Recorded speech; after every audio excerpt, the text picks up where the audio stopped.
Hello guys, welcome to my YouTube channel. मैं हूं देवज्योति घोष और आप देख रहे हैं लर्न विद देवज्योति। आज हम लोग अप्लाइड फिजिक्स के ऊपर कुछ क्वेश्चंस देखेंगे। ये सारे के सारे क्वेश्चंस आपके पॉलिटेक्निक फर्स्ट सेमेस्टर के लिए बहुत इंपॉर्टेंट है। तो चलिए बिना लेट किए जल्दी से शुरुआत करते हैं। Let's dive into this lecture. तो चलिए जल्दी से शुरुआत करते हैं ये सेशन। हम लोग आज करेंगे unit number 1, physical world, units and measurement. Question number 1, which of the following is not a fundamental quantity. इनमें से कौन फंडामेंटल क्वांटिटी नहीं है? तो quality of substances, quality of substance ये फंडामेंटल क्वांटिटी नहीं है। अच्छा, अगर ये फंडामेंटल क्वांटिटी नहीं है तो इनमें से कौन फंडामेंटल क्वांटिटी है? तो देखिए कौन कौन सा है। देखिए पहला है मास, जो कि हम लोग रिप्रेजेंट करते हैं केजी में। दूसरा है लेंथ, जो कि रिप्रेजेंट करते हैं हम लोग मीटर में। तीसरा है टाइम, जो रिप्रेजेंट होता है सेकंड में। 4 है आपका थर्मोडायनामिक टेम्परेचर, थर्मोडायनामिक टेम्परेचर। ये थर्मोडायनामिक टेम्परेचर हम लोग रिप्रेजेंट करते हैं केल्विन में।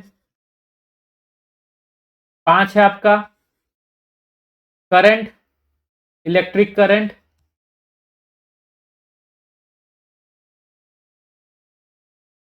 जो कि रिप्रेजेंट होता है आपका एम्पियर में।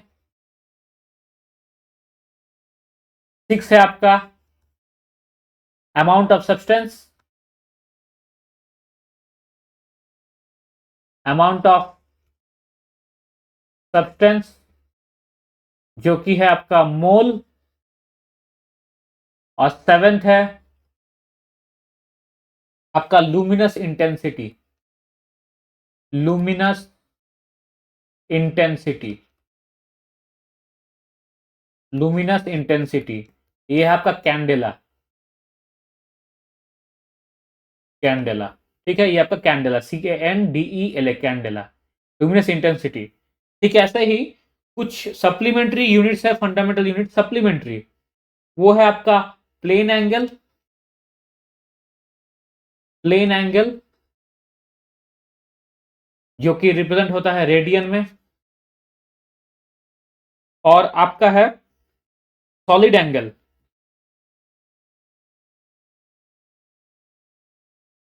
जो कि रिप्रेजेंट होता है आपका स्टेरेडियन में।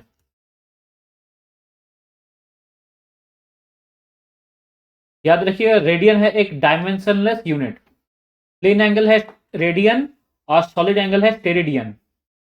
रेडियन है एक डायमेंशनलेस यूनिट, डायमेंशनलेस यूनिट। ठीक है, ये एक डायमेंशनलेस यूनिट है रेडियन। ये आपको बाद में काम आएगा, इसको थोड़ा याद रखिएगा। ठीक है, तो फिलहाल हम लोग का आंसर क्या है, हो जाएगा, वो है quality of substances. Second question देखते हैं। Dimension formula of surface tension. तो सरफेस टेंशन का फॉर्मूला क्या होता है? Force per unit length, force per unit length. Force क्या होता है? केजी मतलब mass, mass into gravity divide by length. अब मास इंटू ग्रेविटी क्या हो जाएगा? केजी मीटर पर सेकंड स्क्वायर। मीटर पर सेकंड स्क्वायर होता है, यूनिट होता है आपका ग्रेविटेशन का, ग्रेविटेशनल कांस्टेंट जो होता है वो उसका यूनिट है आपका मीटर पर सेकंड स्क्वायर। तो ये केजी मीटर पर सेकंड स्क्वायर, ये हो गया force divide by length divide by metre. तो ये दोनों मीटर कट जाएगा, बचेगा क्या? केजी पर सेकंड स्क्वायर। केजी को हम लोग ऐसे लिखेंगे m1, एल हो जाएगा मेरा 0, टी हो जाएगा मेरा -2, क्योंकि डिवाइड में है। तो अल्टीमेटली आया मेरा m t⁻²। देखिए m t⁻², option number C हो जाएगा हमारा करेक्ट आंसर। नेक्स्ट क्वेश्चन देखते हैं। The following is derived quantity. ये देखिए दोबारा पूछा है डिराइव्ड क्वांटिटी। आपको मैंने फंडामेंटल क्वांटिटी पढ़ाया है। तो देखिए फंडामेंटल क्वांटिटी में आपका इलेक्ट्रिक करंट है, टेम्परेचर है, लुमिनस इंटेंसिटी है। तो क्या बचा मेरा? एनर्जी। तो ये एनर्जी हो जाएगा मेरा डिराइव्ड क्वांटिटी, डिराइव्ड क्वांटिटी। और एनर्जी किससे डिराइव होता है? Work, work is equals to force into displacement, या फोर्स डॉट डिस्प्लेसमेंट, अगर आपको वेक्टर ले रहा है तो force dot displacement. Question number 4 देखते हैं। जो the following is the unit of basic physical quantity. देखिए बोला है basic physical quantity. Basic physical quantity is none other than fundamental quantity. ये एक ही चीज है, फंडामेंटल क्वांटिटी। फंडामेंटल क्वांटिटी या तो ये बोलिए या फंडामेंटल यूनिट बोलिए, फंडामेंटल यूनिट। ठीक, तो बेसिक फिजिकल क्वांटिटी है फंडामेंटल यूनिट या फंडामेंटल क्वांटिटी। अब देखिए, पास्कल नहीं है, न्यूटन नहीं है, कैंडेला बिल्कुल है। कैंडेला किसका है? लुमिनस इंटेंसिटी का, लुमिनस इंटेंसिटी।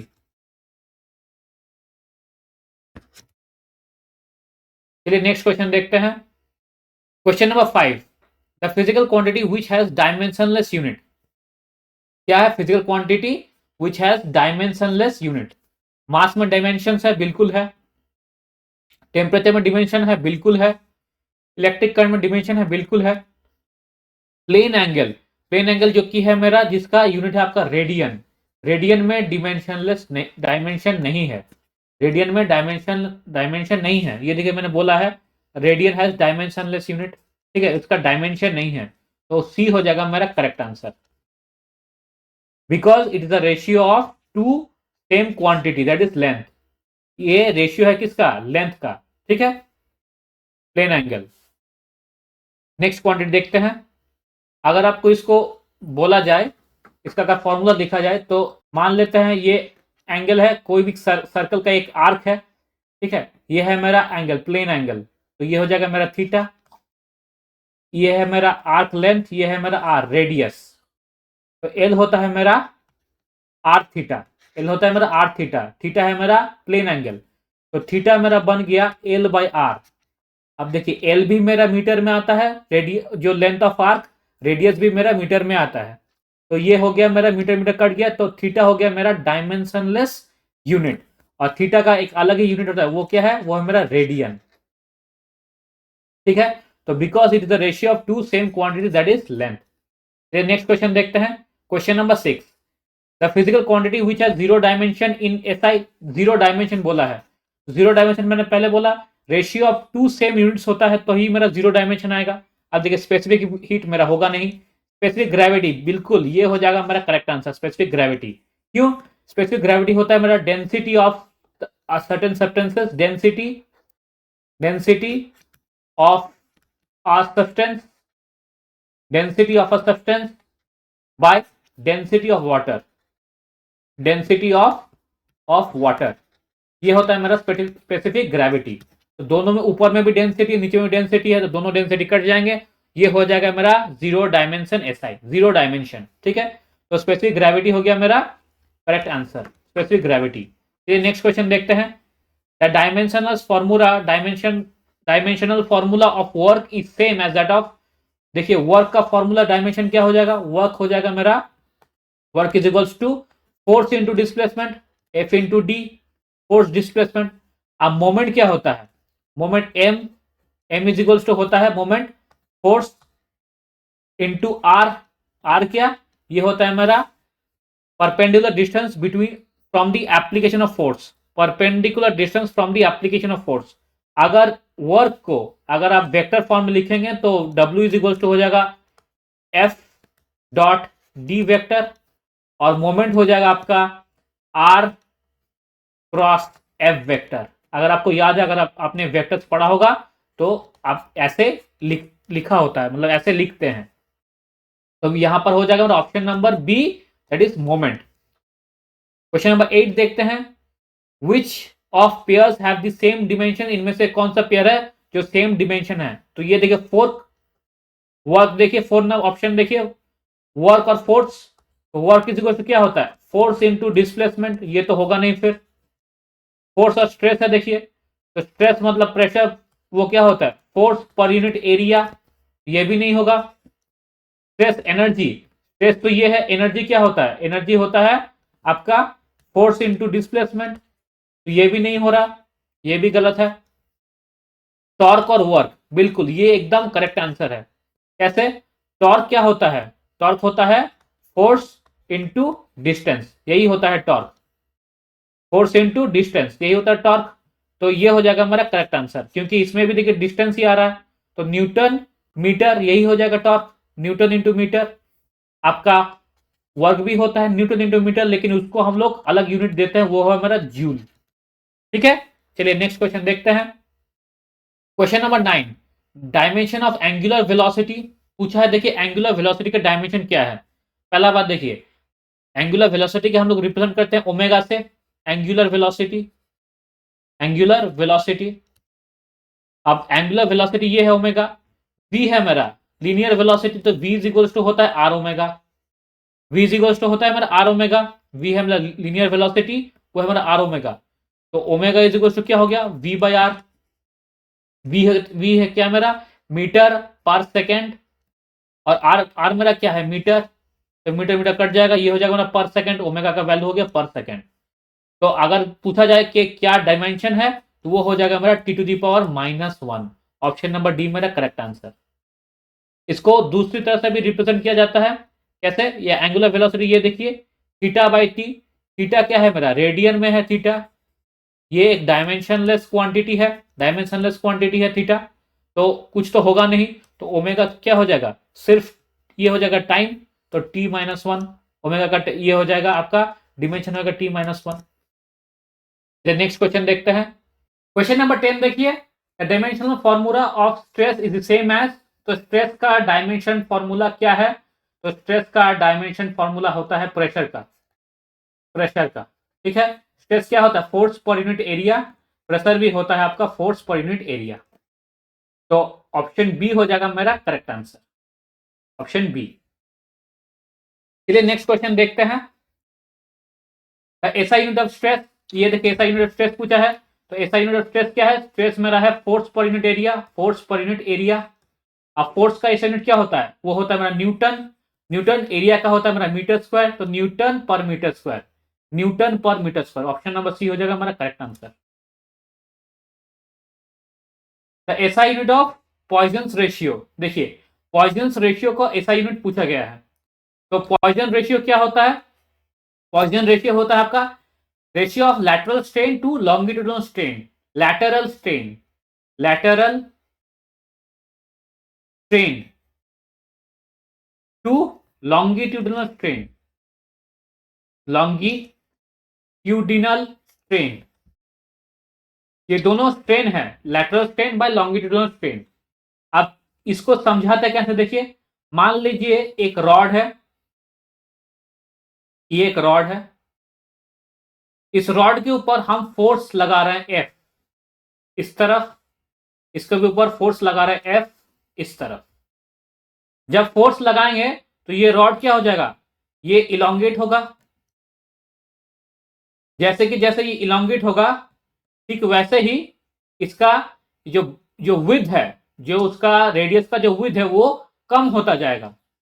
तो ये जो विड्थ उसमें जो कम हुआ, यहां से मान लीजिए ये जो कम हुआ, ये हुआ आपका लैटरल स्ट्रेन। और ये जो इलोंगेशन हुआ, ये जो लेंथ आपका जो बढ़ा, ये जो लेंथ आपका बढ़ा, ये है मेरा लॉन्गिट्यूडनल स्ट्रेन। तो lateral strain by longitudinal strain, तो लैटरल स्ट्रेन क्या हो जाएगा मेरा, मान लीजिए ये डेल्टा आर है, तो डेल्टा आर हो गया जो कि मेरा लेस है। और लॉन्गिट्यूडनल स्ट्रेन क्या है मेरा, ये मेरा डेल्टा एल है, ये डेल्टा एल बढ़ा है यहां से, डेल्टा एल, तो डेल्टा एल। दोनों का यूनिट क्या है मेरा, मीटर में ही होगा दोनों का यूनिट, तो मीटर तो ये तो कैंसिल हो जाएगा, तो मेरा म्यू का कोई भी मेरा यूनिट नहीं होगा, म्यू का कोई यूनिट नहीं होता। इसलिए यूनिट नहीं होता क्योंकि ये होता है lateral strain by longitudinal strain. Ratio of lateral strain to longitudinal strain is called Poisson ratio, as it is the ratio of two similar quantities, it have no unit। Option number 4 हो जाएगा मेरा correct answer.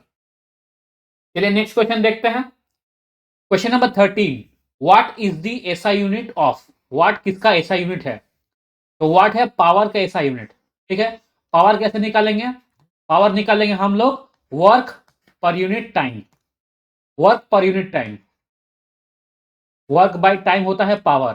और work कैसे निकालेंगे, वो है मेरा force into displacement, force into displacement bye time, ठीक है, force into displacement by time, ये है मेरा वर्क।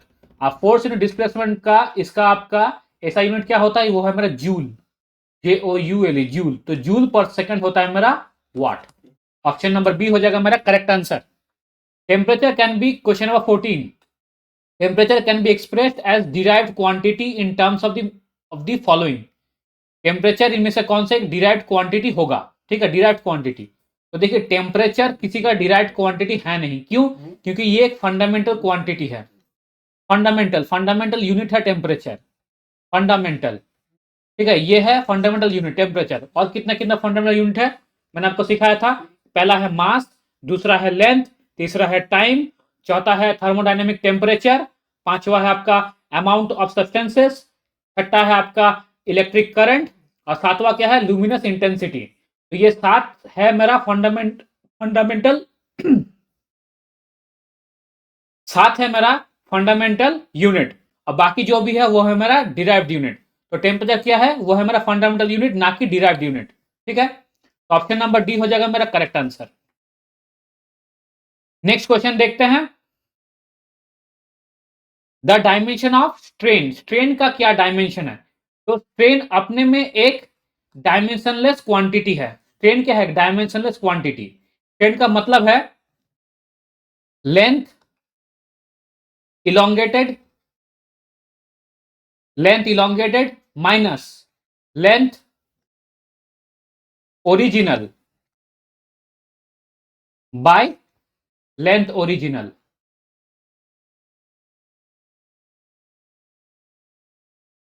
ये होता है स्ट्रेंथ। मतलब मान लीजिए एक रॉड है, इस रॉड को आप दो तरफ से फोर्स दे रहे हैं इलोंगेशन के लिए, दोनों तरफ से फोर्स दे रहे हैं, तो क्या हो जाएगा, ये रॉड है थोड़ा बढ़ जाएगा ऐसे। जब ये बढ़ता है, ये जो बढ़ा, ये है आपका इलोंगेशन। तो इलोंगेशन कितना बढ़ा, स्ट्रेन होता है मेरा चेंज इन लेंथ, ये जो चेंज हुआ, चेंज इन लेंथ, तो ये हो जाएगा मेरा delta L, change in length. तो change in length by total length, जो ओरिजिनल लेंथ था वो एल, तो वो होता है मेरा स्ट्रेन। तो देखिए ये भी एल है, तो ये हो जाएगा मीटर में, ये भी एल है, ये भी होगा मीटर में, तो मीटर मीटर तो कुछ कैंसिल हो जाएगा। तो स्ट्रेन हो जाता है मेरा डायमेंशनलेस क्वांटिटी होता है मेरा स्ट्रेन। तो इसका कोई भी डायमेंशन नहीं आएगा, ये देखिए। तो ऑप्शन नंबर 4 होगा मेरा correct answer, D. Next question देखते हैं, question number 16, the number of significant figures in 0.06900। अब देखिए सिग्निफिकेंट फिगर्स किसको कहते हैं? तो in a number of less than 1, all zeros to the right of the decimal point and to the left of the non zero digit are not significant। इसका क्या मतलब है? इसका मतलब है जितने भी जीरोस है आफ्टर डेसिमल जितने भी जीरोस है, to the right of the decimal point and to the left of the non zero digit are not significant. तो वो सिग्निफिकेंट नहीं है। जैसे यहां देखिए नंबर ऑफ सिग्निफिकेंट फिगर्स दिया है, तो 6900 ये हो जाएगा हमारा सिग्निफिकेंट फिगर, ठीक है, 6900 होगा हमारा सिग्निफिकेंट फिगर। क्यों? डेसिमल के बाहर ये जो जीरो है ये काउंट नहीं किया जाएगा। All zeros to the right of the decimal point and to the left of the non zero digit are not significant. Non zero digit ये है, इसके आगे सिर्फ एक जीरो था, तो ये काउंट नहीं होगा। उसके बाद बाकी जितने भी डिजिट होंगे, चाहे वो जीरो ही क्यों ना हो, वो काउंट होंगे। तो मेरा 4 हो जाएगा मेरा significant figure. Option number B होगा मेरा करेक्ट आंसर।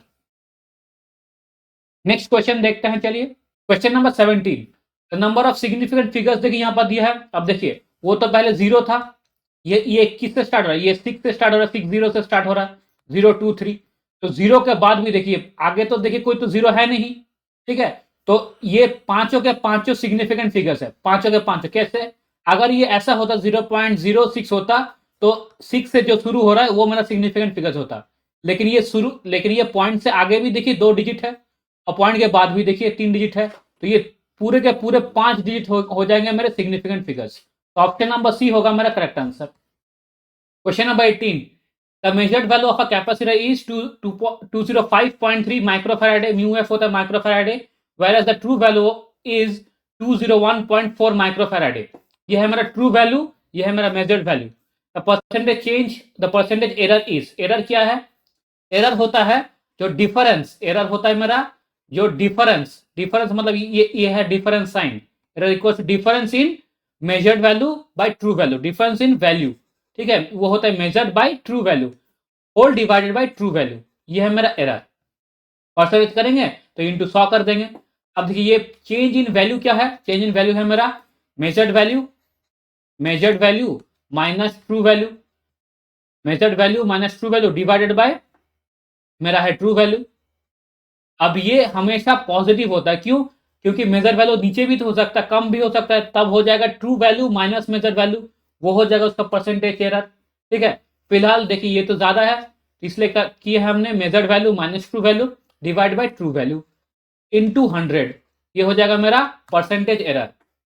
एब्सोल्यूट एरर जो कि 0.5 measured value minus true value divide by true value, ये आएगा मेरा 1.94। तो ये है मेरा correct answer 1.94, option number A. चलिए नेक्स्ट क्वेश्चन देखते हैं। Question number 19, the error in measurement of diameter of a circular disc is 1%, measure the percentage error in the measurement of its area. तो एरिया क्या होता है, area होता है मेरा π/4 d स्क्वायर। तो अगर लॉग लेते हैं, taking log on both sides, अगर लॉग लेते हैं तो लॉग ए हो जाएगा, log A is equal to log π/4 d square. ये लॉग π/4 क्या है मेरा, ये मेरा कांस्टेंट है। Log m plus log n यही होता है मेरा लॉग mn, ये मैंने आपको सिखाया था। तो इसको मैंने अलग कर दिया, लॉग π/4 और लॉग d स्क्वायर, स्क्वायर तो मेरा जो 2 है वो आगे आ जाएगा। तो ये हो गया मेरा log A is equal to log π/4 plus 2 log D. अब देखिए पूछा गया परसेंटेज एरर, परसेंटेज एरर क्या होगा, चेंज इन एरिया, चेंज होगा, चेंज डेल्टा चेंज। अब ये एरिया भी होता है, यहाँ पर वॉल्यूम भी आ सकता है, यहाँ पर आपका रेडियस भी आ सकता है, यहाँ पर लेंथ भी आ सकता है, जो भी हो चेंज होगा, change divide by actual area. ठीक है, ये हो जाएगा चेंज इन एरिया, ये मेरा है एक्चुअल एरिया। ठीक है, जैसे ही change in area by actual area किए तो क्या हो जाएगा, देखिए एक्चुअली इसको मैं थोड़ा डिफरेंशिएट अगर देखते हैं तो ये हो जाएगा मेरा लॉग π/4, ये तो मेरा 0 हो जाएगा क्योंकि इसमें तो कोई चेंज हो नहीं रहा। अब ये देखिए ये change in diameter, small D change in diameter by actual diameter यहां पर आ गया, तो 2 into delta D by capital D. अब देखिए 2 into delta D by capital D बोला है, डेल्टा डी देखिए दे दिया यहां पर, error in measurement of diameter यह है 1%, तो delta D by capital D है मेरा 1%, तो 2 into 1 is equal to 2%। Option number B हो जाएगा मेरा करेक्ट आंसर। आई होप आपको समझ में आया है। चलिए नेक्स्ट क्वेश्चन के पास चलते हैं। Question number 20, if the error in the measurement of the volume of a sphere is 6%। देखिए वॉल्यूम बोला है, error in the measurement of the volume, ठीक है, इसका मतलब ये डेल्टा वी बाई वी बोल दिया है, वो है मेरा 6%। ठीक है, then the error in the measurement of the surface area, surface area पूछा है, सरफेस एरिया क्या है मेरा, सरफेस एरिया है 4 पाई, ये है मेरा डी स्क्वायर या आर स्क्वायर, ये आर स्क्वायर। ठीक है, डी स्क्वायर या आर स्क्वायर जो भी ले, ठीक है, एक ही आंसर आएगा। चलिए देखते हैं, वॉल्यूम ऑफ स्फीयर दिया है 4/3 पाई आर क्यूब, ये है मेरा volume of sphere. Taking log on both sides तो लॉग वी आ जाएगा, लॉग 4/3 पाई आर क्यूब, 4/3 मेरा कांस्टेंट है, पाई भी मेरा कांस्टेंट है तो वो अलग निकल गया, प्लस लॉग r3, तो इसको हम लोग 3 लॉग r भी लिख सकते हैं, क्योंकि log x to the power m ये होता है मेरा m लॉग x, ये मैंने पढ़ाया था आपको। ठीक है, अब देखिए लॉग v बाई वी करते हैं, देखिए अगर इसको हम डिफरेंशिएट करेंगे, जैसे मान लीजिए कोई कुछ भी करते हैं, जैसे इसको चेंज करते हैं, चेंज इन वॉल्यूम अगर करते हैं तो delta V by small V आएगा। अब देखिए delta V by small V आएगा, तो लॉग तो ये तो कांस्टेंट है, इसका तो कोई चेंज आएगा नहीं। किसका चेंज आया, वो सिर्फ 3 लॉग आर का चेंज आएगा। अब वो कितना आएगा, देखिए 3 delta R by R, 3 delta R by R, तो लॉग वी बाई वी कितना है, वो हमारा 6%, तो डेल्टा आर बाई आर कितना आएगा 6% divide by 3 is equal to 2%, तो डेल्टा आर बाई आर आ गया मेरा 2%। अब पूछा है सरफेस एरिया, तो सरफेस एरिया क्या है मेरा, सरफेस एरिया है मेरा 4 पाई आर स्क्वायर। यहां पर भी देखिए अगर हम लोग लॉग लेते हैं तो क्या होगा, लॉग एस हो जाएगा, यहां पर log S is equals to क्या आएगा, log 4 pi plus 2 log R, यही आएगा, log 4 pi plus 2 log R. अगर इसमें अगर हम लाते हैं चेंज इन सरफेस एरिया, तो डेल्टा एस बाई एस, इसमें तो कोई चेंज होगा नहीं क्योंकि ये कांस्टेंट है, तो ये हो जाएगा मेरा 0 प्लस इसमें आ जाएगा 2 डेल्टा आर बाई आर। अब देखिए डेल्टा आर बाई आर का वैल्यू मुझे मिल गया है, वो है मेरा 2%, तो चेंज ऑफ सरफेस एरिया क्या हुआ मेरा 2 into 2% that is equal to 4%। तो ऑप्शन नंबर सी हो जाएगा मेरा correct answer, option number C. I hope आपको समझ में आया है। चलिए नेक्स्ट क्वेश्चन देखते हैं। Dimensional formula of power, power का फॉर्मूला पूछा है, ठीक है। तो पावर क्या होता है, मैंने कुछ देर पहले आपको समझाया था, वो है मेरा work per time, work per time, work per unit of time, वो है मेरा पावर। वर्क को कैसे लिखेंगे, force into displacement, force into displacement divide by time, force in displacement divide by time, या force in distance divide by time, ठीक है। जो भी हो, force in displacement divide by time वो है मेरा वर्क। अब देखिए फोर्स इन डिस्प्लेसमेंट, फोर्स क्या है मेरा केजी मीटर पर सेकंड स्क्वायर, या तो ऐसे लिखेंगे, या मास into gravity, mass into gravity into distance divide by time. अब देख केजी मीटर पर सेकंड स्क्वायर, ग्रेविटेशनल कांस्टेंट क्या है मीटर पर सेकंड स्क्वायर, इंटू डिस्टेंस वो क्या है मेरा meter, divide by time, time है मेरा सेकंड। तो केजी मेरा आ गया एक केजी 2 मीटर स्क्वायर आ गया, और सेकंड कितना आया मेरा डिवाइड बाय सेकंड का क्यूब आ गया। केजी होता है मेरा एम, तो M to the power M हो जाएगा 1, एम केजी होता है मेरा एम, कैपिटल एम मास वो हो जाएगा 1, स्मॉल एम ये होता है मेरा लेंथ, लेंथ कितना आया, लेंथ आया मेरा 2, और टाइम कितना आया, टाइम मेरा आया -3, क्योंकि ये नीचे में है तो आ जाएगा -3। तो M L square T minus cube, M L square T minus cube, option number A हो जाएगा मेरा करेक्ट आंसर। क्वेश्चन नंबर 22 देखते हैं। The relation between force F and time T is given. ये देखिए relation between force F and time T, तो F F force, तो इसका तो यूनिट क्या होगा, न्यूटन होगा, तो यूनिट हमेशा न्यूटन होगा। तो ये ए और बी जो भी कांस्टेंट हो ये हमेशा आपको न्यूटन ही देंगे। ये क्या होगा, इसका जो यूनिट होगा वो न्यूटन होना चाहिए। अब देखिए ए यहां है, ए के साथ क्या जुड़ा है, ए के साथ टी जुड़ा है, तो अगर यहां पर टी है टाइम, टी है टाइम मतलब यहां पर मान लीजिए ये है सेकंड, ये क्या है, ये है आपका सेकंड। तो अगर यहां पर सेकंड हो और ए का यूनिट न्यूटन होना चाहिए, तो इसका ए का यूनिट क्या होगा, न्यूटन पर सेकंड, ये हो जाएगा, ये हो जाएगा ए का यूनिट, तभी आएगा ये देखिए ए इंटू टी। सिमिलरली अगर देखना जाए बी के साथ कितना है, बी के साथ देखिए टी स्क्वायर है, मतलब न्यूटन तो बी का होना चाहिए, लेकिन क्या है उसका साथ टी स्क्वायर मतलब सेकंड स्क्वायर, तो बी का यूनिट क्या होना चाहिए, न्यूटन पर सेकंड स्क्वायर, तभी सेकंड स्क्वायर कट जाएगा, ये पूरा यूनिट का वैल्यू न्यूटन में आ जाएगा, इस टोटल का वैल्यू आ जाएगा न्यूटन, इसका भी टोटल 80 का वैल्यू आ गया मेरा न्यूटन, तभी force is equal to newton plus newton. जो मेरा एसआई यूनिट का जो मेरा डायमेंशन है, जो यूनिट्स है वो मेरा मैच कर रहा है। तो ए तो हो गया मेरा न्यूटन पर सेकंड, और बी क्या हो गया मेरा न्यूटन पर सेकंड स्क्वायर। इसी को हम लोग अब डायमेंशंस में डायमेंशन फॉर्मूला में आप डाल लेंगे। तो न्यूटन का क्या होता है मेरा केजी मीटर पर सेकंड स्क्वायर, ये होता है मेरा न्यूटन केजी मीटर पर सेकंड स्क्वायर। यहां पर भी होगा M L T to the power -2 ये होता है, ये होता है न्यूटन का, और सेकंड करेंगे टी टू दी पावर -3 हो जाएगा। अब बी का देखिए यहाँ हो जाएगा M L T to the power -2 होना चाहिए, लेकिन यहाँ पर ए स्क्वायर और है मतलब टी टू दी पावर -4 हो जाएगा। तो एक का हुआ M L T to the power -3, दूसरे का हुआ M L T to the power -4।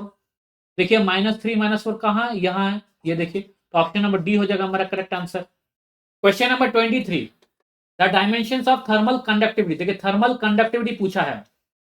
एक चीज थर्मल कंडक्टिविटी होता क्या है, मान लीजिए ये एक रॉड है, ये एक रॉड है, ये रॉड क्या है, एक तरह एक इधर एक कोई भी थर्मल एक रिजर्वॉयर है जिसका टेम्परेचर है 100 डिग्री, तो क्या होगा हीट रॉड्स में फ्लो करेगा।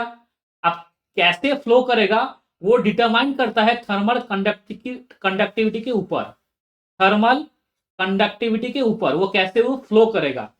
जिसका थर्मल कंडक्टिविटी ज्यादा है उसका हीट ज्यादा फ्लो करेगा, जिसका थर्मल कंडक्टिविटी कम है उसका हीट कम फ्लो करेगा। मतलब जो टेम्परेचर है आपको राइट साइड में ये कितना जल्दी आपको फील करने मिलेगा, जिसका थर्मल कंडक्टिविटी ज्यादा है वो जल्दी से हॉट हो जाएगा, जब जब कभी भी टच करेंगे वो बहुत जल्दी हॉट हॉट लगेगा, और अगर इसका कम होता है तो ये बहुत देर बाद आपको गर्म मिलेगा। तो के क्या है, के का वैल्यू देखिए, के का वैल्यू है मेरा delta Q, Q by T divide by A delta theta by delta T, delta theta by delta T. ये थीटा है मेरा टेम्परेचर डिफरेंस, ये थीटा है ये है मेरा टेम्परेचर डिफरेंस, और ये जो टी है ये है मेरा थिकनेस, ये है मेरा thickness, thickness of the slab, और ये है मेरा टेम्परेचर डिफरेंस। ठीक है, ये है मेरा टेम्परेचर डिफरेंस। ठीक है, उस हिसाब से देखिए यहां पर डाल दिया गया k is equal to M L square T to power minus two dot L, क्योंकि देखिए ये एस ऊपर चल गया। ठीक है, ये एस ऊपर चल गया मतलब थिकनेस ऊपर चल गया, ये थिकनेस ऊपर आ गया। ठीक है, क्यू का वैल्यू है मेरा जूल, क्यू का वैल्यू है मेरा जूल। ठीक है, फिर आ गया मेरा थिकनेस ऊपर, थिकनेस तो वो हो जाएगा मीटर में, डिवाइड बाय एरिया ये हो जाएगा मीटर स्क्वायर में, और यहाँ पर क्या है ये मेरा डेल्टा टी, डेल्टा टी मेरा क्या आ गया मेरा के, डेल्टा टी मेरा यहाँ पर आ गया के मतलब केल्विन। ठीक है, केल्विन आ गया मेरा। तो अगर अगर अगर आप इसको ठीक से सॉल्व करेंगे, जूल से लेकर ठीक से सॉल्व करेंगे तो आपका आंसर आ जाएगा M L T to the power minus three into kelvin. Option number C हो जाएगा मेरा करेक्ट आंसर। नेक्स्ट क्वेश्चन देखते हैं, question number 24, what is fundamental और बेसिक फिजिकल क्वांटिटी। ये मैंने आपको पहले ही फर्स्ट आपका क्वेश्चन में ही बता दिया था कि what is fundamental quantity, a unit of those physical quantity which do not depend on others, which are not dependent on others, वो है फंडामेंटल क्वांटिटी। और कितने हैं वो देखिए नीचे में दिया गया है, कितने फंडामेंटल क्वांटिटी है ये देखिए 7 है, लेंथ, मास, टाइम, टेम्परेचर, करंट, ये है मेरा ल्यूमिनस इंटेंसिटी, ये है मेरा क्वांटिटी ऑफ मैटर या अमाउंट ऑफ मैटर जो कि है मोल। ठीक है, जो कि है मेरा मोल, ये है मेरा कैंडेला। ठीक है, जो कि मेरा मोल। अब इनसे भी ज्यादा कुछ और है जो है सप्लीमेंट्री यूनिट्स, वो क्या क्या है, एक है मेरा प्लेन एंगल, एक है मेरा प्लेन एंगल, वो है मेरा सप्लीमेंट्री यूनिट्स। एक है मेरा प्लेन एंगल, प्लेन एंगल वो क्या है मेरा रेडियन, रेडियन क्या है मेरा डायमेंशनलेस क्वांटिटी। और एक है मेरा सॉलिड एंगल जो कि है मेरा स्टेरिडियन, सॉलिड एंगल वो है मेरा स्टेरिडियन, स्टेरिडियन। ठीक है, अगर आप देखेंगे इसको, अगर थोड़ा सा बेसिक अगर आपको जानना है, कोई भी सर्कल का, मान लीजिए अगर सर्कल का मैं कुछ पार्ट कट कर देता हूं, ये पार्ट मैंने कट कर दिया। ठीक है, ये पार्ट मैंने कट कर दिया, ये कुछ ऐसा लगेगा। ये जो एंगल बनता है ये मेरा होता है प्लेन एंगल, ये एंगल होता है मेरा प्लेन एंगल। अगर मान लेते हैं यही चीज अगर एक स्फीयर हो, स्फीयर से मैंने कुछ कट कर दिया, ठीक ऐसे स्फीयर से कुछ पार्ट मैंने कट कर दिया, ये जो एंगल बनता है स्फीयर में, जो 3D एक एंगल बनता है वो है मेरा स्टेरेडियन। ठीक है, ये जो 3D एंगल बनता है ये होता है मेरा स्टेरेडियन। ठीक, चलिए नेक्स्ट क्वेश्चन देखते हैं,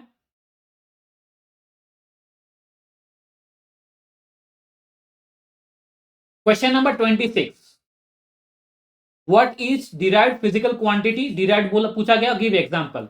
तो जो भी क्वांटिटी जो फिजिकल और फंडामेंटल क्वांटिटीज के ऊपर डिपेंड होता है वो है मेरा डिराइव्ड क्वांटिटी।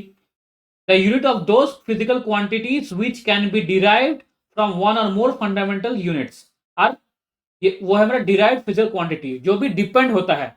जैसे मान लीजिए वेलोसिटी, वेलोसिटी मान लेते हैं वो है मेरा मीटर पर सेकंड वेलोसिटी। तो मीटर तो ये मेरा लेंथ हुआ, ये मेरा टाइम हुआ, लेंथ और टाइम मेरा क्या है वो मेरा फंडामेंटल क्वांटिटी, फंडामेंटल यूनिट्स। लेकिन वेलोसिटी क्या हुआ मेरा डिराइव्ड यूनिट्स। ऐसे ही होता है आपका एक्सेलरेशन, ऐसे ही आपका एक्सेलरेशन ड्यू टू ग्रेविटी, ऐसे ही आपका होता है फोर्स, ऐसे ही आपका होता है मोमेंट, ऐसे ही आपका होता है इंपल्स। ऐसे बहुत सारे हैं जो कि मेरा डिराइव्ड क्वांटिटीज हैं, ना कि फंडामेंटल क्वांटिटीज। जो भी क्वांटिटी आपका फंडामेंटल क्वांटिटीज के ऊपर डिपेंड होता है वही है मेरा derived quantity, as simple as that. Next question देखते हैं, चलिए question number 27, what do you mean by the dimension of physical quantity. Dimension of physical quantity का मतलब क्या है। तो डायमेंशन क्या है, जो भी फंडामेंटल आपका यूनिट्स है उसी को हम लोग डिमेंशन के रूप में एक साथ लाए हैं, मतलब वही लाया जाता है। जैसे कि मास, लेंथ, टाइम, टेम्परेचर, करंट, ये सारे के सारे डायमेंशन के हिसाब से लाया जाता है। और कोई भी क्वांटिटी को जब डायमेंशन के रूप में लिखा जाता है उसको कहते हैं the dimension of physical quantity. जैसे कि मान लीजिए एक्सेलरेशन बोला है, एक्सीलरेशन, एक्सीलरेशन क्या होता है मीटर पर सेकंड स्क्वायर, यही उसका यूनिट। मीटर पर सेकंड स्क्वायर, तो मीटर को क्या लिखेंगे हम लोग, लेंथ l, और second square T to the power -2। तो ये है मेरा the dimension of physical quantity. I hope आपको समझ में आया है। चलिए नेक्स्ट क्वेश्चन देखते हैं। Question number 28, right the SI unit and dimensions of velocity, force, energy, power, pressure, density and surface tension. तो देखिए वेलोसिटी क्या है, मीटर पर सेकंड स्क्वायर, मीटर को क्या लगेंगे, लेंथ, सेकंड स्क्वायर मीटर पर सेकंड है, वेलोसिटी है मीटर पर सेकंड, तो मीटर m मतलब l, सेकंड क्या है t -1 मीटर पर सेकंड, फोर्स क्या है न्यूटन, फोर्स क्या होता है मेरा kg मीटर पर सेकंड स्क्वायर, kg मीटर पर सेकंड स्क्वायर, यह है मेरा फोर्स। तो kg क्या लिखेंगे, m meter l per second square T to the power -2। Work क्या होता है, जब कभी फोर्स इनटू अगर हम डिस्प्लेसमेंट कर दे, फोर्स इनटू डिस्प्लेसमेंट कर दे, वो हो जाता है मेरा वर्क। फोर्स इन डिस्प्लेसमेंट मतलब क्या, एक और इंटू एम आ जाएगा, तो इसमें आ जाएगा M L square T to the power -2। Power, work को जब भी टाइम से डिवाइड किया जाता है तो वो हो जाएगा पावर। तो इसका मतलब क्या हुआ कि टी से फिर एक डिवीजन होगा, यहां पर एक और एस डिवाइड होगा, तो वो मेरा हो गया M L square T to the power -3। अब आया प्रेशर, प्रेशर का मतलब होता है फोर्स पर यूनिट एरिया, ये होता है। तो फोर्स का मैंने यहां पर बोला केजी मीटर पर second square divide by metre square, kg metre पर second square divide by metre square मतलब क्या, kg M, kg metre L per second square T to the power -2 divide by L square, तो M L -1 T -2। Density, density क्या था, मास per unit volume, मास per unit volume v, मास का होता है KG, volume का होता है एल क्यूब या एम क्यूब, ठीक है, एम क्यूब मतलब मीटर क्यूब, वो मेरा हो गया mass M L -3। Surface tension, force per unit length, force per unit length, force का क्या होता है केजी मीटर पर second square divide by metre, वो मेरा हो गया एम, यहां पर हो जाएगा T to the power -2, metre metre cancel हो जाएगा। ऐसे ही आपको ऐसा यूनिट हमेशा निकालना होता है, हमेशा फंडामेंटल यूनिट से ही आपका डिराइव यूनिट्स निकलेगा। थोड़ा सा अगर प्रैक्टिस कर देंगे तो ये आप बहुत इजीली कर पाएंगे। चलिए नेक्स्ट क्वेश्चन देखते हैं। Question number 29, what are dimensionless physical quantity. तो जो भी क्वांटिटी जिसका रेशियो जो न्यूमरेटर में है, जो क्वांटिटी है डिनोमिनेटर में वो सेम क्वांटिटी है, उन्हीं का रेशियो हमेशा एक डायमेंशनलेस क्वांटिटी होता है। ठीक है, जैसे कि हमारा पॉइजन्स रेशियो, ये एक डायमेंशनलेस क्वांटिटी है। ठीक है, लेटरल स्ट्रेन, लॉन्गिट्यूडनल स्ट्रेन, ये सारे के सारे एक क्या है, डायमेंशनलेस क्वांटिटी है। A physical quantity which is not related to any physical dimension, is not related to any physical dimension, जैसे कि ratio of length by length, जो कि मेरा हुआ लेटरल स्ट्रेन, वो कोई भी फिजिकल मतलब डायमेंशन से जुड़ा हुआ नहीं है, is not related to any physical dimension. Those quantities are called dimensionless quantities. A number representing the property of a physical system but not measured on a scale of physical unit. वो एक property हो सकता है कोई physical systems के, लेकिन वो कोई भी स्केल के ऊपर मेजर नहीं किया जा सकता, कोई भी स्केल के ऊपर मेजर वो नहीं किया जा नहीं किया जा सकता, वो है मेरा डायमेंशनलेस क्वांटिटी।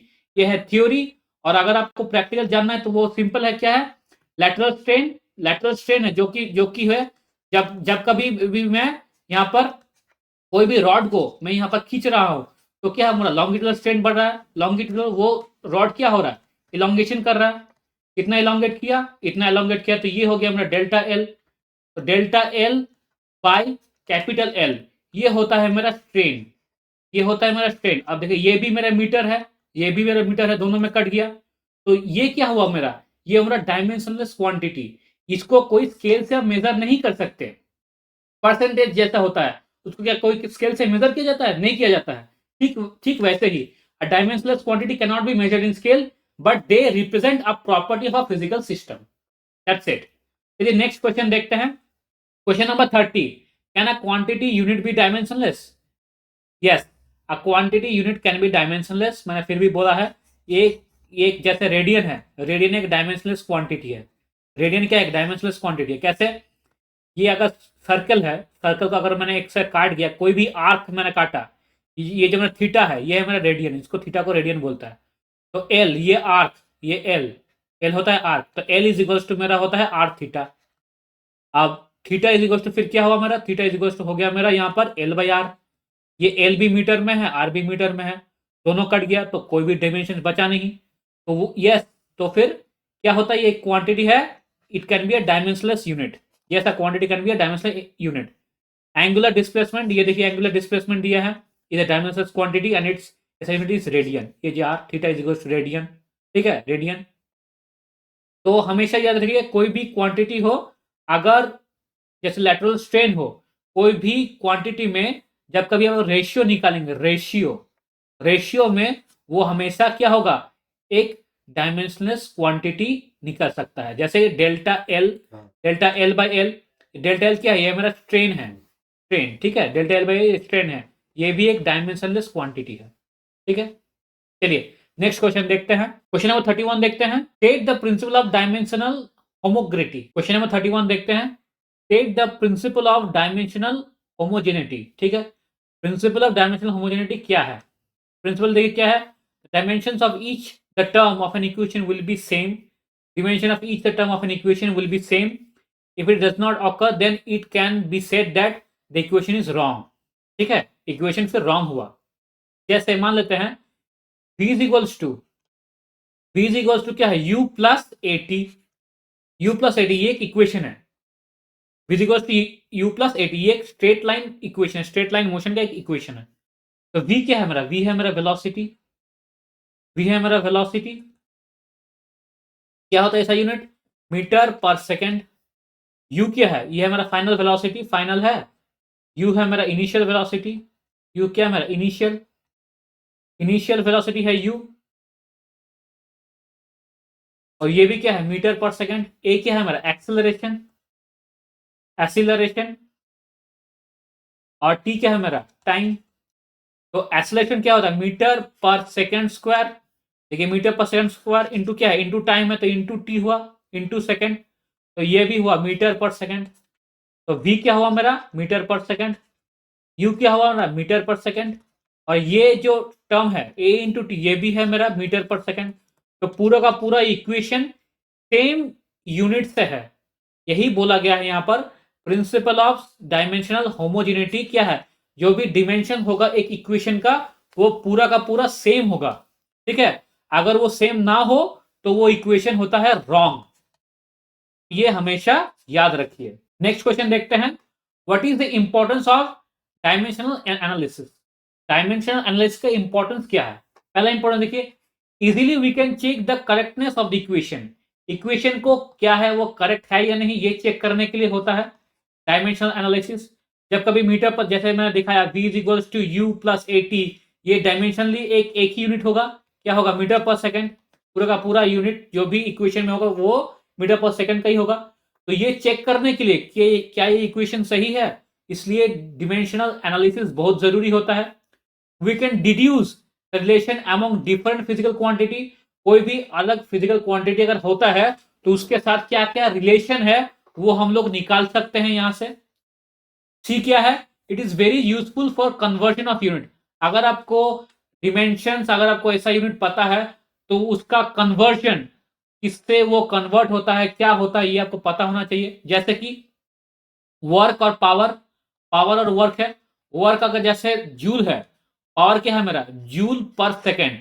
अगर आपको ये पता ना हो तो कैसे आपको पता चलेगा कि अगर वर्क को मैं टाइम से डिवाइड करूं तो मेरा पावर आता है, जूल है पर सेकेंड। ये देखिए वर्क क्या क्या मैंने टाइम से डिवाइड कर दिया।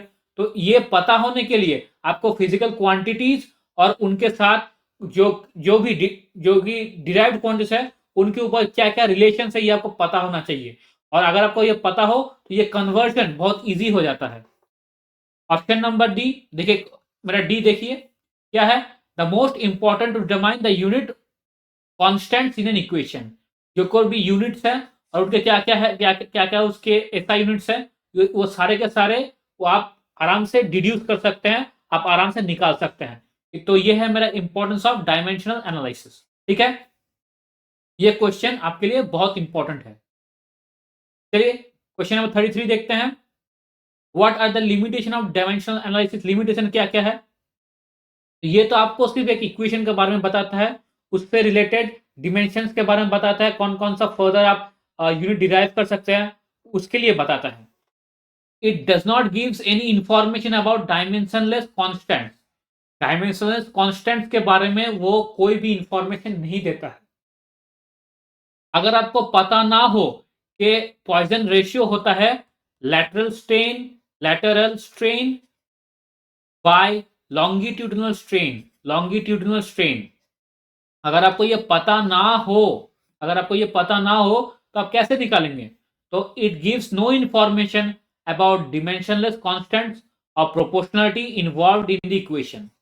डिमेंशनलेस कांस्टेंट प्रोपोर्शनलिटी को जो इक्वेशन में इन्वॉल्व होता है उसके बारे में आपको पता नहीं है, वो ये डायमेंशनलेस जो एनालिसिस है ये कोई भी इंफॉर्मेशन नहीं देता है। ठीक है, तो ये हो गया ए, पहला वाला। बी क्या है? It can be applied, it can't be applied if a quantity is related to other quantities as sum और डिफरेंस ऑफ देम। ये डायमेंशन एनालिसिस वहां पर यूज नहीं किया जाएगा जहां पर कोई भी क्वांटिटी है वो या तो क्लास में एडिशन हो रहा है या डिफरेंस हो रहा है, उस जगह पर ये डिमेंशनलेस एनालिसिस आप ठीक से यूज नहीं कर पाएंगे। It can't be applied, you can not applied. ठीक है, सी देखते हैं। This method fails if the quantity depends on trigonometric functions और एक्सपोनेंशियल फंक्शंस। अगर वो एक्सपोनेंशियल फंक्शंस हो या ट्रिग्नोमेट्रिक फंक्शंस हो, अगर इसमें वो डिपेंड करता है तो ये डायमेंशन एनालिसिस आप वो काम नहीं करेगा। It fails to if a quantity depends on trigonometric functions. अगर आपको बोला गया ई टू दी पावर, अगर आपका इंटीग्रेशन हो तो ये चीज कोई भी आप डायमेंशन एनालिसिस में आप फाइंड नहीं कर पाएंगे। ठीक है, तो it fails if a quantity depends on trigonometric functions और एक्सपोनेंशियल फंक्शंस। डी देखिए 4 number. The method fails if a physical quantity depends on more than 3 quantities. अगर मोर देन 3 क्वांटिटीज के ऊपर वो फिजिकल क्वांटिटी डिपेंड करता है तो क्या है, डायमेंशन एनालिसिस फेल हो जाता है। जैसे बहुत सारे डायमेंशन एनालिसिस क्या होंगे, जैसे आपका करंट रहेगा, जहां पर आपका स्टेरेडियन रहेगा, जहां पर आपका रेडियन रहेगा, जहां पर ऐसा भी हो सकता है कि केल्विन रहा हो। तो वो सारे के सारे डायमेंशन एनालिसिस आपको पता होने चाहिए। जब अगर आपको वो फॉर्मूला पता ना हो तो आप एक दूसरे से उसको डिराइव नहीं कर पाएंगे। ई नंबर देखिए 5 number. If the unknown relation contains 2 और more quantities with the same dimensions, this method fails to determine the relation. अगर कोई भी क्वांटिटी हो जिसका डिमेंशन सेम सेम हो, ठीक है, तो उनके साथ रिलेशन क्या है वो ठीक से आप मतलब बता नहीं पाएंगे जब तक कोई आपको उसके अंदर रिलेशन के बारे में बता ना दिया हो। अगर आपको बता देता हो कि इसके साथ ये रिलेशन हो तो ही आप एक दूसरे के ऊपर वो क्वांटिटी ए और क्वांटिटी बी के ऊपर रिलेशन फाइंड कर पाएंगे, अदरवाइज नहीं कर पाएंगे। तो ये क्वेश्चन भी आपके लिए इंपॉर्टेंट हो जाता है। हमेशा लॉन्ग क्वेश्चन आपके लिए इंपॉर्टेंट होगा। और जब कभी बार एग्जाम दे रहे हो याद रखिए ये सारे के सारे क्वेश्चन आपके लिए बहुत इंपॉर्टेंट है। आप एक बार इसको जरूर पढ़ के जाइए, ठीक है, ताकि अगर आपको कुछ याद भी ना हो तो थोड़ा बहुत मैं जो ये बोल रहा हूं इससे आपको याद आ जाए और कुछ ना कुछ आप लिख आ पाए। ऐसा ना हो कि पूरा का पूरा आप छोड़ दिए। 6 नंबर देखिए, एफ नंबर देखिए। We can't check the relation is absolutely correct और रॉन्ग एज एन एग्जांपल। देखिए कोई भी इक्वेशन पूरा का पूरा करेक्ट है कि रॉन्ग है ये हम चेक नहीं कर सकते। भले ही हम बोल सकते कि हाँ ये इक्वेशन आप डायमेंशनली करेक्ट है, डायमेंशनली वो करेक्ट है, लेकिन या क्या वो इक्वेशन एग्जैक्ट करेक्ट है, मतलब इक्वेशन क्या करेक्ट है कि नहीं है वो हम बोल नहीं सकते। Yes we can see that it is dimensionally correct, but but but वो एब्सोल्युटली करेक्ट है कि रॉन्ग है वो हम बोल नहीं सकते। एग्जाम्पल देखिए, जैसे ये इक्वेशन है V square is equal to U square, तो क्या होता है ये एक स्ट्रेट लाइन मोशन का इक्वेशन है, तो ये एक्चुअली करेक्ट इक्वेशन होता है V square is equals to U square plus 2as। ये यहाँ 2 होता है ना कि यहाँ 4 होता है, तो ये इनकरेक्ट इक्वेशन है। बट हालांकि ये डिमेंशनली ये करेक्ट है, डिमेंशनली करेक्ट है, डिमेंशनली करेक्ट है, लेकिन ये एक इनकरेक्ट इक्वेशन है। तो इसी तरह हम डिमेंशनली हम देख सकते हैं कि हाँ वो इक्वेशन करेक्ट हो सकता है, बट एक्चुअली वो इक्वेशन करेक्ट है या नहीं ये हमें नहीं पता। तो डायमेंशन एनालिसिस आपको सिर्फ डिमेंशन के बारे में बता सकता है, ना कि एक्चुअल इक्वेशन के बारे में। नेक्स्ट क्वेश्चन देखते हैं, what do you mean bye absolute error? Absolute error क्या है? तो जो ट्रू वैल्यू है, मैंने आपको एक बार दिखाया है, जो ट्रू वैल्यू है और मेजर्ड वैल्यू है, उन दोनों के बीच जो डिफरेंस है वो है मेरा एब्सोल्यूट। उन दोनों के बीच में जो डिफरेंस है वो है मेरा एब्सोल्यूट एरर। एग्जांपल जो मैंने दिखा, मान लीजिए 205 है, मेजर्ड वैल्यू है 205 और ट्रू वैल्यू है 201। यहाँ पर तो माइनस में आ जाएगा, है कि नहीं? यहाँ तो माइनस में आ जाएगा। एक्चुअली वो होता है डिफरेंस। डिफरेंस बिटवीन, डिफरेंस का साइन ऐसे होता है, difference between the true value and the measured value is absolute error. The difference between, यहाँ पर देखिए लिखा है, the difference between the true value and the absolute value by या individual value is termed as absolute error. ठीक है। अब है क्या, what is proportional error? तो proportional error क्या होता है? जब कभी भी absolute error, absolute error, absolute error, ठीक है, divide by true error, true value या true value, true value, absolute error divide by true value, जब कभी भी हम लोग फाइंड करते हैं ये रेशियो, ये रेशियो होता है, ये होता है प्रोपोर्शनल एरर, ये होता है प्रोपोर्शनल एरर। ठीक है। नेक्स्ट क्वेश्चन देखते हैं,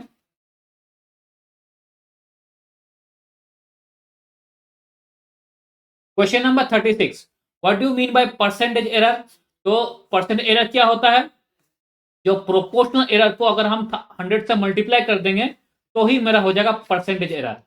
When a relative error or proportional error is expressed in percentage, it is called percentage error.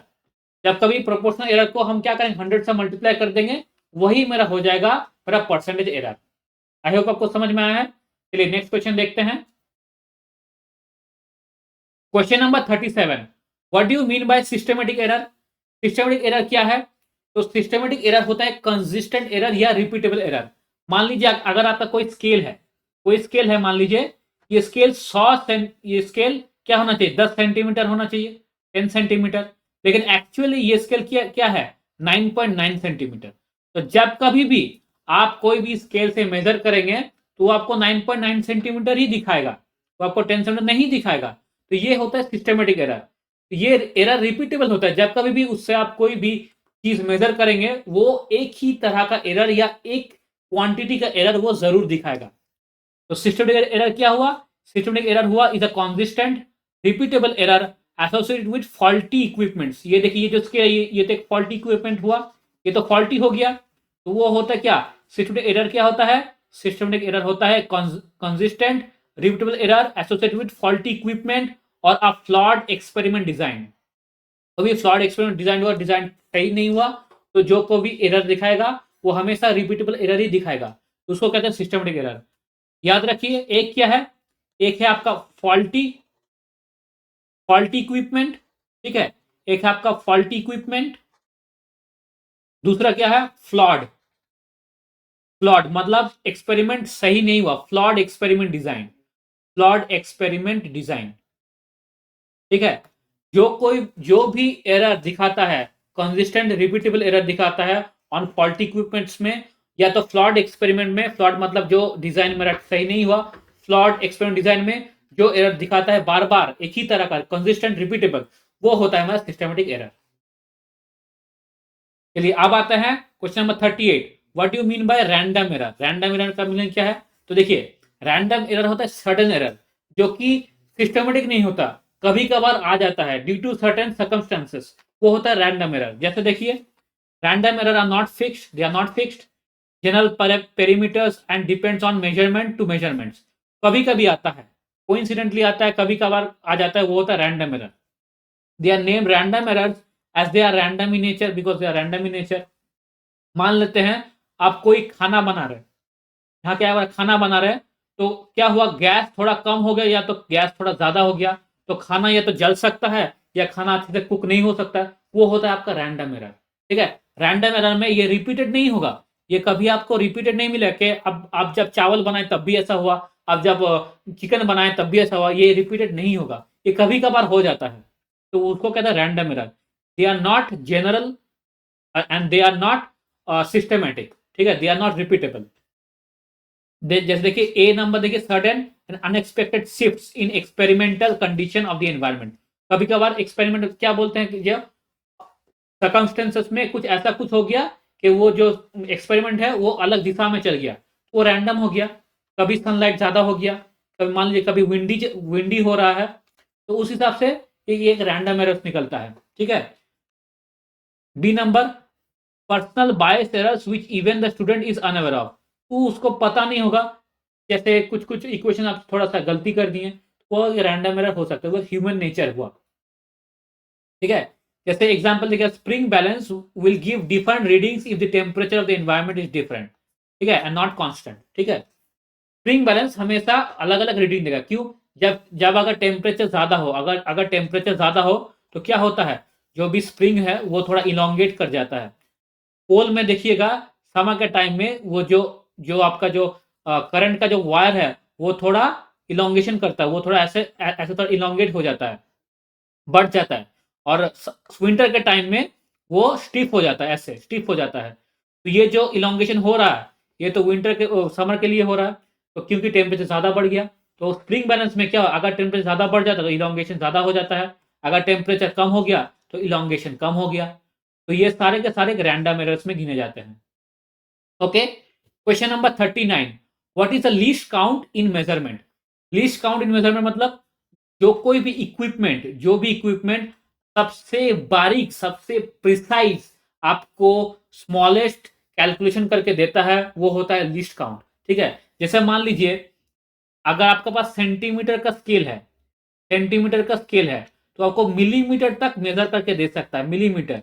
तो मिलीमीटर हो गया उसका लीस्ट काउंट। ऐसा नहीं आर्मस्ट्रॉन्ग और सारे बहुत पिकोमीटर, माइक्रोमीटर, ठीक है, वो सारे आपको नहीं दे सकता, सिर्फ मिलीमीटर तक ही वो दे सकता है। तो वो मिलीमीटर हो जाता है आपका लीस्ट काउंट। जो आखिरी जो काउंट, जो प्रिसाइसली जो वैल्यू होता है, जो स्मॉलेस्ट स्केल डिवीजन होता है, उसको कहते हैं least count. The least count of an instrument is the size of the smallest scale division on the instrument. The smaller the least count, the precise the instrument is said to be. जिसका least count सबसे ज्यादा कम है वो सबसे ज्यादा precise होता है। अगर मान लीजिए कोई स्केल है जो आपको माइक्रोमीटर माइक्रोमीटर तक आपको मेजर कर सकता है, तो उसका प्रिसीजन बहुत ज्यादा हुआ। माइक्रोमीटर क्या होता है, 10⁻⁶। मिलीमीटर कितना, 10⁻�3। ये होता है मिलीमीटर। तो आप कोई भी स्केल मेजर कर रहे हैं वो आपको मिलीमीटर मेजर कर रहा है। ठीक है। लेकिन आपके पास ऐसा स्केल है जो माइक्रोमीटर मेजर कर रहा है, तो ये ज्यादा प्रिसाइज हुआ, ये ज्यादा प्रिसाइज हुआ, ये आपको ज्यादा प्रेसिजन दे सकता है। ठीक है। ये आपको ज्यादा प्रेसिजन दे सकता है। ओके। आई होप आपको समझ में आया। चलिए नेक्स्ट क्वेश्चन देखते हैं।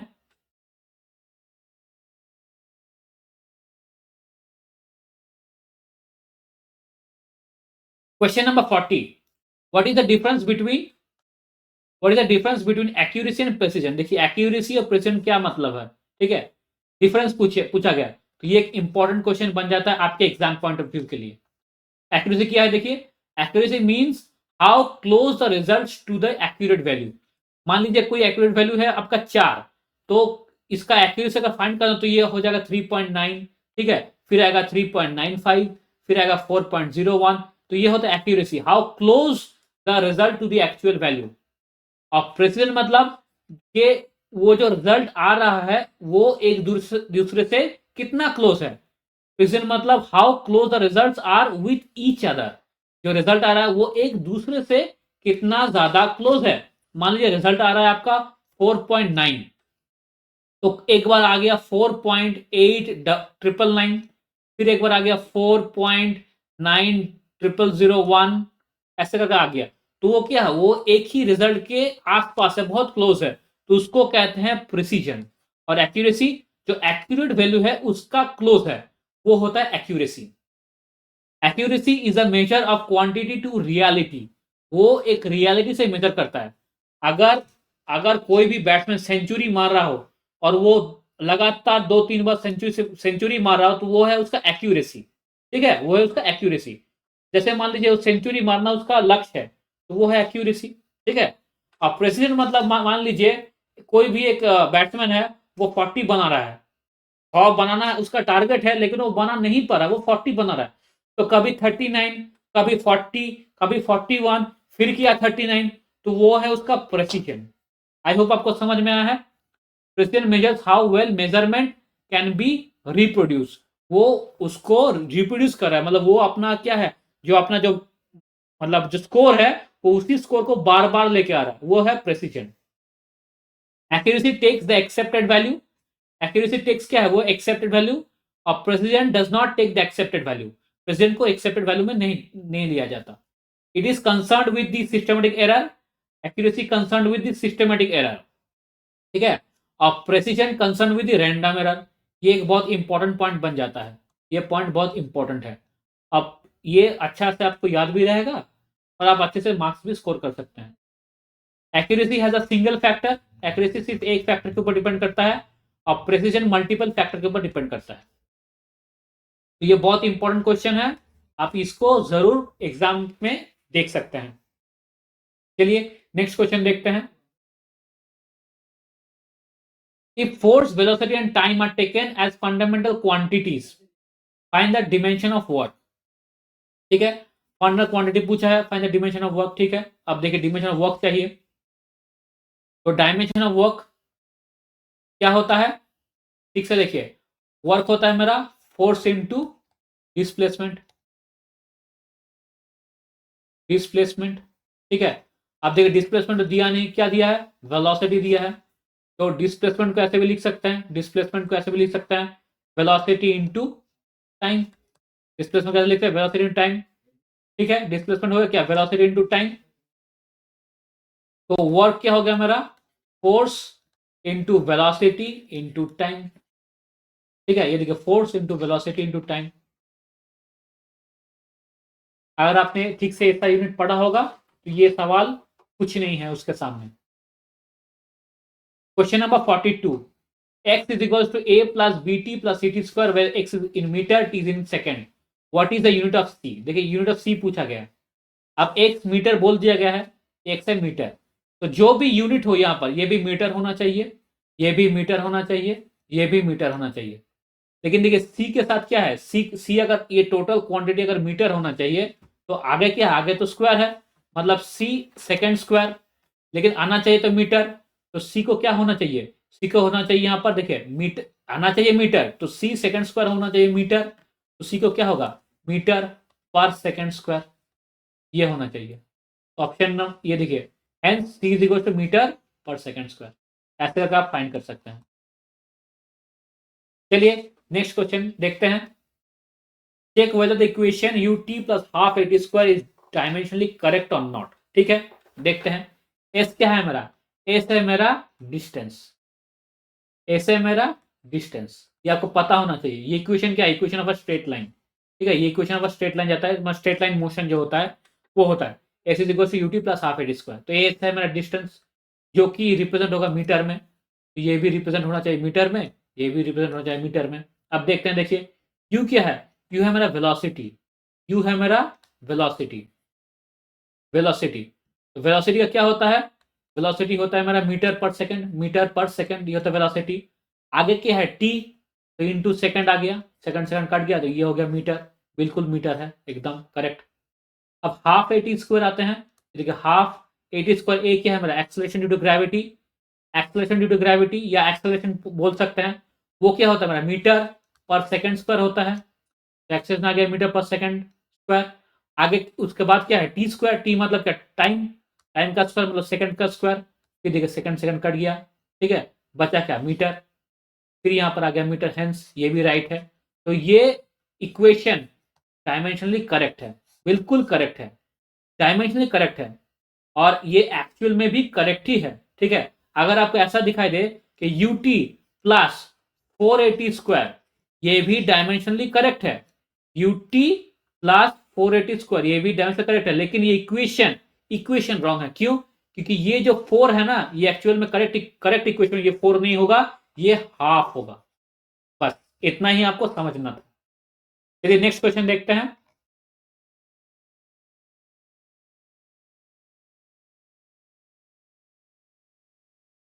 यहां पर देखिए एक समय मतलब एक यहां पर एक प्रॉब्लम दे दिया है, based on average length, mean absolute error, relative error, percentage error. इस प्रॉब्लम से आपको पूरा का पूरा समझ में आ जाएगा। देखिए find the average length, average length पूछा गया है, तो जितने भी लेंथ दिया गया है, जितने भी लेंथ 1 2 3 4 5, पांचों लेंथ को हम ऐड करेंगे, समेशन ऑफ लेंथ, पांचों लेंथ को ऐड करेंगे, डिवाइड बाय 5 कर देंगे, यही होता है मेरा एवरेज। एवरेज, ये जो एवरेज लेंथ हुआ, इसको ही हम लोग एक तरह का ट्रू वैल्यू या ट्रू लेंथ मान लेते हैं। एवरेज लेंथ को हम लोग क्या मानेंगे, ट्रू ट्रू वैल्यू या ट्रू लेंथ मानेंगे। क्यों मानेंगे, क्योंकि बाकी सारे तो एरर भी हो सकते, थोड़ा ज्यादा थोड़ा कम, तो जो एवरेज हुआ उसी को हम लोग जनरली हम लोग ट्रू लेंथ मान लेते हैं। ठीक है, अब बोला है absolute error, mean absolute error पूछा है, तो मीन एब्सोल्यूट एरर पूछने से पहले हमको एब्सोल्यूट एरर जानना हो। एब्सोल्यूट एरर क्या होता है, absolute error, error absolute error वो क्या होगा, एब्सोल्यूट एरर क्या होगा, जो मीन, जो मेरा लेंथ हुआ मीन लेंथ, ठीक है, और जो मेजर्ड लेंथ में उसका डिफरेंस, क्या लेंथ है, जो मेजर्ड लेंथ है, मेजर्ड लेंथ, मेजर्ड लेंथ, ठीक है, मेजर्ड लेंथ, डिफरेंस होता है, डिफरेंस, डिफरेंस क्या होगा, मीन लेंथ, ये है मेरा absolute error, measured length minus mean length. ठीक है, मेजर्ड लेंथ में कितना आया देखो 2.482, तो 2.48 माइनस 2.482 जो भी हो, यहाँ पर मॉड दिया है तो बाहर में जो भी आएगा प्लस में आएगा, तो 0.02 हुआ। फिर देखिए 2.46 माइनस 2.482, यहाँ पर देखिए 0.022, ये माइनस होना चाहिए लेकिन यहाँ पर मॉड दिया है तो प्लस आएगा। फिर यहाँ पर देखिए 2.49, यहाँ पर 2.482 तो 0.008, यहाँ पर भी सेम, हमेशा major length difference, difference between the major length and the mean length, यही होता है एब्सोल्यूट एरर। जब जब ये टोटल निकल जाता है, इसको टोटल को ऐड कर देंगे, फिर डिवाइड बाय 5, ये मेरा हो गया मीन एब्सोल्यूट एरर। क्या हो गया मेरा, मीन एब्सोल्यूट एरर। अब देखते हैं रिलेटिव एरर, रिलेटिव एरर देखते हैं, तो देखिए रिलेटिव एरर क्या होता है मेरा, mean absolute error, mean absolute error, ठीक है, डिवाइडेड बाय जो मीन वैल्यू, वो है मेरा relative error. Mean absolute error divide bye जो मीन वैल्यू, तो जो था ना प्रोपोर्शनल एरर जो था वही सेम है, मीन एब्सोल्यूट एरर निकाला, डिवाइड बाय मेरा जो मीन वैल्यू, मीन वैल्यू क्या था 2.482, ये देखिए 2.482, ये मेरा रिलेटिव एरर। और जब कभी भी इसका साथ 100 मल्टीप्लाई कर देंगे तो वो मेरा बन जाएगा percentage error. Relative error, relative error into 100 जब भी कर देंगे वो मेरा हो जाएगा परसेंटेज एरर, परसेंटेज एरर। ठीक,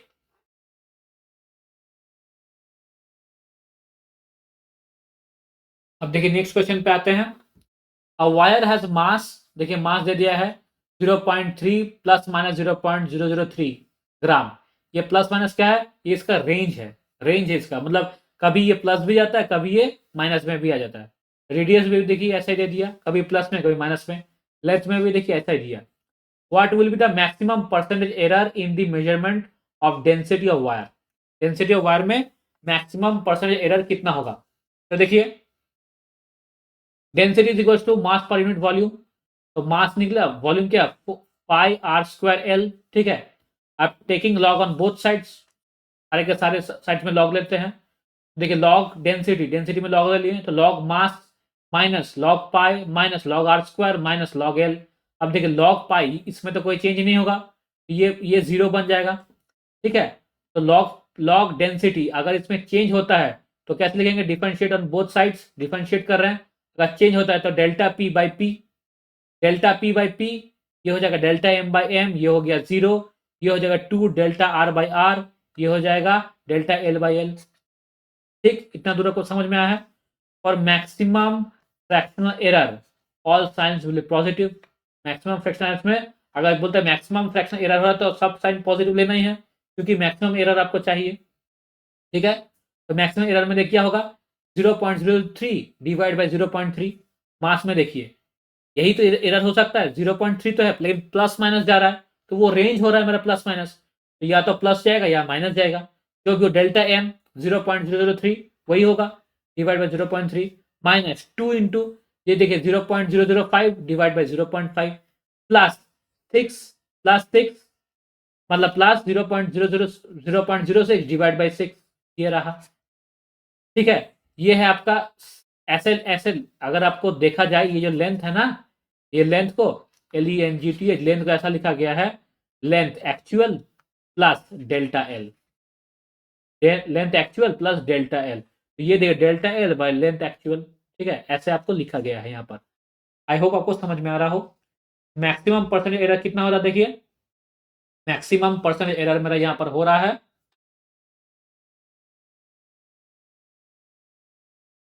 हेलो हेलो हेलो। तो मैक्सिमम परसेंट एरर में यहाँ पर हो रहा है, देखिए मैक्सिमम परसेंट एरर मेरा यहाँ पर हो रहा है, ये देखिए 0.1 2 इंटू 0.1 प्लस 0.0.4, तो 0.4 इंटू 100 इक्वल्स टू 4%। आपको ऐसे ही सॉल्व करना है। आई होप सब ठीक है, कोई प्रॉब्लम नहीं है अब तक। चलिए नेक्स्ट क्वेश्चन देखते हैं। क्वेश्चन नंबर 46 देखिए, the centripetal force F acting on a particle moving uniformly in a circle may depend upon mass m, velocity v and radius r of the circle. Derive the formula of F using the method of dimension. ठीक है, मुझे बिल्कुल पता नहीं है कि इसका formula क्या है, मुझे कुछ नहीं पता। तो F ऐसा लिख सकते हैं, F क्या है, F is directly proportional to क्या हो जाएगा, या कोई भी proportional sign, not directly but proportional sign, कोई भी प्रोपोर्शनल साइन दीजिए।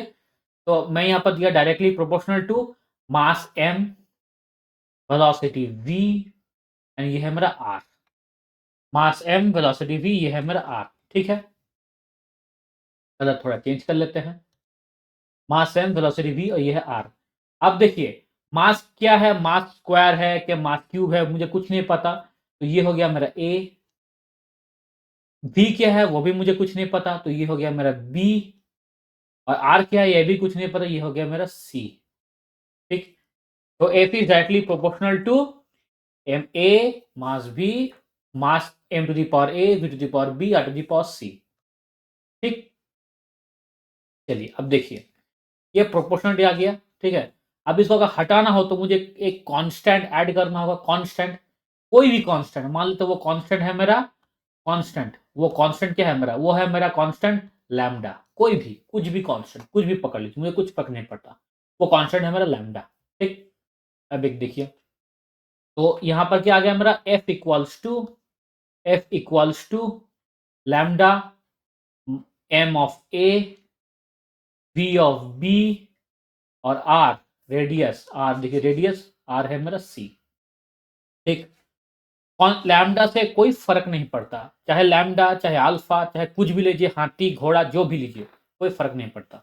अब देखिए फोर्स, फोर्स क्या होता है मेरा, फोर्स होता है मेरा mass into acceleration, mass into acceleration, ये होता है मेरा फोर्स, मास इनटू एक्सेलरेशन। अब एक देखिए मास इनटू एक्सेलरेशन कैसे लिखेंगे, मास है मेरा केजी, एक्सेलरेशन क्या है मेरा मीटर पर सेकेंड स्क्वायर, ये है मेरा। इसको अगर हम लिखेंगे डायमेंशन में क्या होगा मेरा, मास m, मीटर का l, सेकंड का t-2। ठीक, तो ये इक्वल टू क्या होना चाहिए, ये इक्वल टू होना चाहिए इसका, ये इक्वल टू होना चाहिए इसका, तो m ऑफ a, ठीक है, v of b and r of c, यही इक्वल होना चाहिए इसका। अब देखिए v को क्या लिख सकते हैं, मीटर पर सेकंड, इसको लिख सकते हैं मीटर पर सेकंड, तो v को लिख सकते हैं l, v को क्या लिखेंगे मीटर पर सेकंड, तो l t-1। r को क्या लिखेंगे l, रेडियस है तो r को लिखेंगे l। तो ये एक्चुअली मेरा फिर क्या हुआ यहाँ पर, ये वाला, ये इसको हटा के मतलब इसको रिप्लेस कैसे किएंगे, वो मास हो जाएगा m इंटू ए, v देखिए ये है l, यहाँ पर एक l है, यहाँ पर एक l है, तो l स्क्वायर आ गया मेरा, क्या हो गया l स्क्वायर। ठीक है, तो वो मेरा हो गया l है यहाँ पर। तो अब देखिए ये तो टोटल का मेरा b है, ये तो मेरा b है, और ये क्या है, ये मेरा यहाँ पर c है कि नहीं। तो एक l आ गया वो हो गया मेरा b, और एक l और आया वो है मेरा c। ठीक, अब t देखिए, t तो यहाँ पर, t देखिए t कहाँ है, t तो सिर्फ यहाँ है, t-v, तो t हो गया मेरा यहाँ पर माइनस। तो ये mlt, ये देखिए जो mlt है ना, यहाँ पर थोड़ा स्पेस लेते हैं, ये रहा, हाँ ये देखिए mlt-2 है, इसको ये वाला पूरा का पूरा इक्वेशन को एम एल टी से मैं यहाँ पर जोड़ दिया और इसको ऐसे लिख रहा हूँ, देखिए M into A, M to the power A. L का क्या होगा, ये देखिए जब जब कभी पावर मेरा पावर जब होता है वो पावर क्या होता है, प्लस आ जाता है। एल तो है, ये है मेरा एल। लेंथ, लेंथ का देखिए पावर एक में है बी, एक में सी, तो वो क्या हो जाएगा, प्लस हो जाएगा। तो ये है मेरा बी प्लस सी। टी देखिए ये है मेरा माइनस बी, माइनस बी। अब देखिए यहाँ पर एम मेरा क्या है, एम तो यहाँ पर मेरा 1 है। अगर एम यहाँ पर 1 होता है तो यहाँ पर भी 1 होना चाहिए, तो ए हो गया मेरा 1। ठीक है। अब देखिए यहाँ पर टी कितना है मेरा, -2 है। टी यहाँ पर -2 है, यहाँ पर कितना है बी, तो -2 should be equals to minus B. Minus minus cut गया तो बी इक्वल्स टू क्या हुआ मेरा 2। अब ए 1 हुआ, बी 2 हुआ। एल कितना है मेरा, एल तो ये देखिए यहाँ पर मेरा 1 है। एल कितना है, एल मेरा 1 है, ठीक ना, 1 है। तो बी प्लस सी का वैल्यू मेरा होना चाहिए 1। बी क्या है मेरा 2, तो सी को क्या होना चाहिए, -1 होगा तो ही ये 1 आएगा। तो सी मेरा यहाँ पर आ गया है -1। आई होप ये पूरा का पूरा आपको समझ में आ गया हो। इसको ना पढ़ के अगर आप ऐसे ही सॉल्व कर देंगे तो आपको इजी मिल जाएगा। मुझे सिर्फ आपको समझाना था। आई होप आपको समझ में आ गया है। तो आखिर में इसको लिखेंगे कैसे, देखिए F is equals to, F is equals to जो जो भी मेरा लैम्डा हुआ, लैम्डा लिख दिए। मास का क्या है मेरा, मास है मेरा 1, एम है 1, तो एम ऊपर में 1, तो एम ही रहेगा। अब देखिए वेलोसिटी, वेलोसिटी में क्या है बी प्लस सी, तो बी कितना हुआ मेरा 2। ठीक है, बी प्लस सी, बी मेरा 2 हुआ। ये देखिए वेलोसिटी है ना यहाँ पे, ये वेलोसिटी है।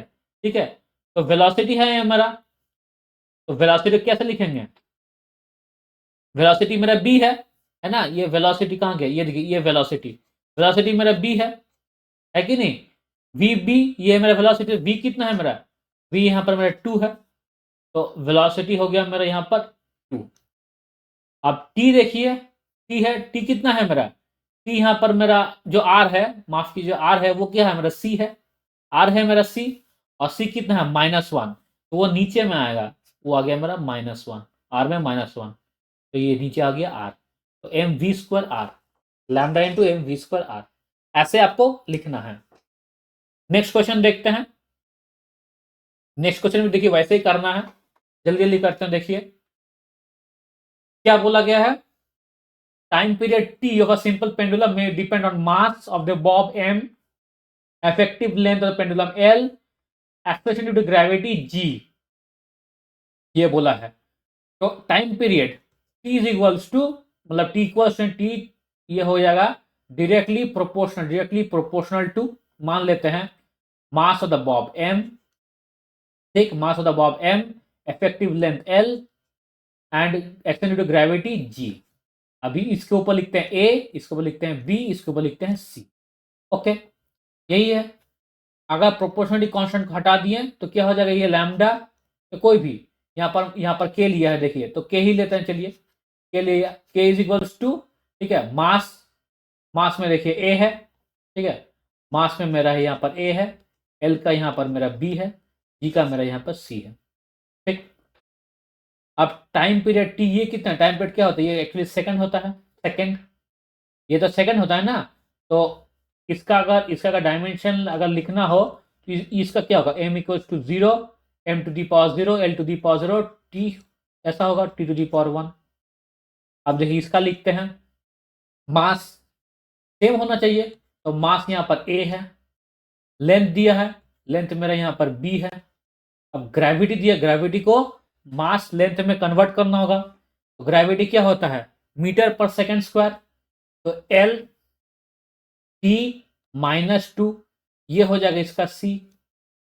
तो एम तो हो गया मेरा ए, एल क्या होगा बी प्लस सी, बी प्लस सी, एल हो गया मेरा, एल हो गया बी प्लस सी, और टी कितना हुआ मेरा, टी मेरा हो गया -2c, ये हो गया मेरा टी।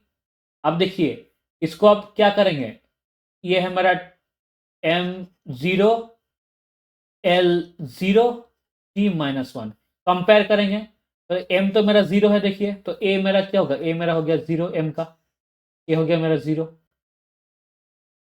l देखिए b प्लस सी है और t -2c है, यहाँ पर t -1 है, तो -1 इज इक्वल्स टू माइनस का 2c, तो माइनस माइनस कट गया, c इज इक्वल्स टू क्या हो जाएगा हाफ, c मेरा हाफ निकल गया।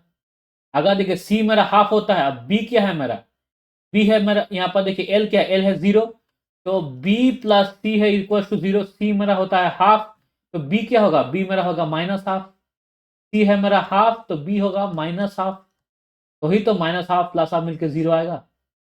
तो मेरा क्या क्या वैल्यू निकला, a का वैल्यू निकला 0, b का निकला माइनस हाफ, c का निकला माइनस हाफ, c का निकला प्लस हाफ। बस और क्या, और क्या पुट कर देंगे आप ए बी में। तो देखिए ये क्या था मेरा m इंटू ए, तो m तो 0, c क्या हुआ, c देखिए हुआ यहाँ पर k कांस्टेंट, m है 0, m0 मतलब 1, 1 ले लेते हैं। l क्या है मेरा, l है मेरा यहाँ पर, l है मेरा b कितना आया मेरा, b है मेरा माइनस हाफ, तो माइनस हाफ मतलब क्या, रूट अंडर, तो l हो गया मेरा माइनस हाफ। g, और यहाँ पर देखिए g है मेरा c कितना हुआ मेरा प्लस हाफ, तो g है मेरा या c में g है मेरा यहाँ पर प्लस हाफ, ये दोनों रूट अंडर हैं, तो t is equals to k root under, g half है तो रूट अंडर में आ गया, तो ऊपर में आ गया g, नीचे में आ गया l। ठीक है, ऐसे ही आपको बाकी के सारे सम्स करने हैं। देखिए नेक्स्ट क्वेश्चन देखते हैं 48। The orbital velocity of an artificial satellite may depends on mass, radius of the orbit and acceleration due to gravity. Orbital velocity, velocity दिया है, velocity is directly proportional to mass, radius of orbit, acceleration due to gravity। तो v होता है meter पर second, v का dimension for लिखेंगे metre पर second, तो मतलब l t माइनस 1। ठीक, और इसको अगर हटाएंगे, जो प्रोपोर्शनलिटी कांस्टेंट को हटाएंगे तो कोई भी कांस्टेंट k ले लेते हैं, तो v is equals to k m r g, ये आ गया पहला बात। अब v का क्या है मेरा dimension, l t to the minus 1 metre पर सेकंड, m का क्या है kg, जो मीटर में मास का m है kg, ठीक है वो तो रह गया। रेडियस का ऑर्बिट r, तो देखिए ये आ गया मेरा m का, मेरा क्या है m का मेरा है, ठीक है ये मेरा kg, ये तो मेरा kg हुआ, तो ये तो सिर्फ m आएगा, ये r हो गया मेरा, ये हो जाएगा l आएगा। g क्या है मेरा ग्रेविटी, तो वो क्या होता है मीटर पर सेकंड स्क्वायर, तो g मेरा आ गया l t माइनस 2। ठीक है, अब देखिए यहाँ पर लिखते हैं, तो v is equals to k, v is equals to m, यहाँ पर m पकड़ते हैं, m इज m, ठीक है, एक्चुअली यहाँ पर भी मास से इसको k पकड़ लीजिए ताकि समझ में आ जाए, k है मेरा, तो k, अब देखिए m to the power a, ठीक है, r to the power b, g to the power c, v मेरा है l t minus 1 which is equal to k जो भी रहा मुझे फर्क नहीं पड़ता। अब ये तो m तो मेरा a है, यहाँ पर m क्या है, m मेरा यहाँ पर 0 है, m तो a हुआ, r है मेरा, तो r की जगह पर l लिखेंगे, l मेरा b हुआ, g है l t to the power minus 2, ये हो गया मेरा c। ठीक, अब देखिए इसको ऐड करते हैं, अगर ऐड करते हैं क्या होगा मेरा m0 l t minus 1 equals to k तो रहेगा, m a l b और यहाँ पर c, तो b प्लस c क्या हो जाएगा माइनस 2c, यह होगा। देखिए a तो यहाँ पर 0 है, तो a तो हो गया मेरा 0। अब देखिए माइनस 2c है, यहाँ पर 1 है, तो c का वैल्यू क्या आएगा मेरा, c का वैल्यू होगा 1/2। और यहाँ पर देखिए l देखिए b प्लस सी है, l क्या है मेरा b प्लस सी, तो अगर c और यहाँ पर l 1 है, तो b प्लस सी क्या हुआ मेरा 1 है, c का कितना हुआ मेरा हाफ, c का हाफ आया, तो b का कितना आएगा हाफ, तो b तो 1 होगा। c का अगर हाफ आता है तो b का भी तो हाफ आएगा, तभी तो 1 होगा। अगर मेरा a का 0 आता है, c का हाफ आता है, तो b का भी तो हाफ आएगा, तभी तो 1 होगा। ठीक ना, तो a मेरा 0 आ गया, c मेरा हाफ आ गया, और b भी मेरा हाफ आ गया। तो देखिए इसको चले डालते हैं, इसमें देखिए डालते हैं, तो v is equals to m तो मेरा 0, तो k m की जगह पर हम लिख दें 1, r है मेरा b, r हो गया हाफ, तो r हो गया मेरा हाफ, g है मेरा c, g भी है मेरा हाफ, तो v is equals to k root under R G, ये हो जाएगा मेरा correct. v is equals to K root under R G. ठीक है, ऐसे ही देखिए 49 क्वेश्चन नंबर है, बिल्कुल ऐसे आप इसको जरूर एक बार प्रैक्टिस कीजिएगा। सेम तरीके से उसने दिखाया है, सेम तरीके से, और ज्यादा कुछ इसमें डिफरेंस नहीं होगा। फिर भी देखिए, अब थोड़ा बहुत बता देते हैं। Velocity of the sound in the gas is given by v is equals to under gamma pi by D. p है मेरा प्रेशर, d है मेरा density, gamma is the dimensional constant. So that the formula obey the principle of dimensional homogeneity. Dimensional homogeneity के वो principal ओबे कर रहा है, ये शो करना है। कैसे? L H is equal to R H S. L H S में क्या है? वेलोसिटी। तो वेलोसिटी क्या होता है मेरा? मीटर पर सेकंड, मीटर पर सेकंड। ये राइट साइड में भी होना चाहिए इधर। ठीक है, तो देखिए रूट अंडर डिमेंशन, ये है मेरा डायमेंशनलेस कांस्टेंट, तो डायमेंशन है नहीं, तो मुझे फर्क नहीं पड़ता, गामा जो भी हो मुझे फर्क नहीं पड़ता, डायमेंशन तो है नहीं। अब देखिए प्रेशर है मेरा, पी मेरा प्रेशर। प्रेशर कैसे होता है? Force per unit length. Force, force per unit area होता है pressure, force per unit area. ये तो गामा हुआ, जो भी वो डायमेंशन है तो मुझे फर्क नहीं पड़ता। अब है force per unit area. Force क्या होता है मेरा? मीटर, मीटर मतलब मास, केजी, माफ कीजिए मास, मास केजी मीटर पर सेकंड स्क्वायर। तो केजी मीटर पर सेकंड स्क्वायर, ये हो गया force, divide by area L square. अब नीचे है डेंसिटी। डेंसिटी क्या होता है? Density mass by volume.